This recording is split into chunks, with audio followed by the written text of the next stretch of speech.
Des gouttes de pluie de la nuit sur les épis de blé, insuffisant pour compenser l'épisode de sécheresse de ces dernières semaines. Actuellement, les cultures agricoles subissent le manque d'eau, notamment cette parcelle de blé plantée durant l'automne. L'épi est en train de sortir de la gaine et donc le grain est en train de se remplir. Et donc là, on a 10-15 jours d'avance par rapport à une année normale.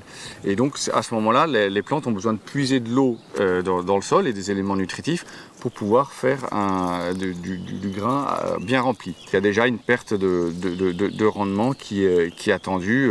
Donc sur mon exploitation, je m'attends entre 10 et 20%. Pour ces févroles semés au mois de mars, la sécheresse du sol a des conséquences sur son développement. C'est une culture là, qui est actuellement en souffrance, là elle fait 10-15 cm de haut, elle devrait faire le double. Dans cette ferme arrosée, la problématique est différente. Ici, des vaches laitières sont élevées, du lait destiné à la production de fromage et de yaourt.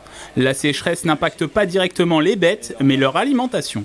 Je viens de leur donner de la luzerne issue de la première coupe cette année. L'inquiétude, elle n'est pas sur la première coupe. Je pense pas non plus vraiment sur la deuxième, puisqu'on va faire la deuxième au 15 juin, ce qui n'est pas si loin que ça. La troisième coupe qui est prévue au 1er août, à mon avis, s'il pleut pas, ça va pas être gras. On a facilement 2/3 de production en moins. Ici, la nourriture des bovins est cultivée dans les champs. En face de la luzerne, cette parcelle permet de cultiver du foin. Dans 1 mois et demi, c'est en paillasson, surtout si on fait les foins. Donc ça ne repousse pas parce qu'il n'y a pas d'eau. Et on est obligé de donner ce qu'on a récolté.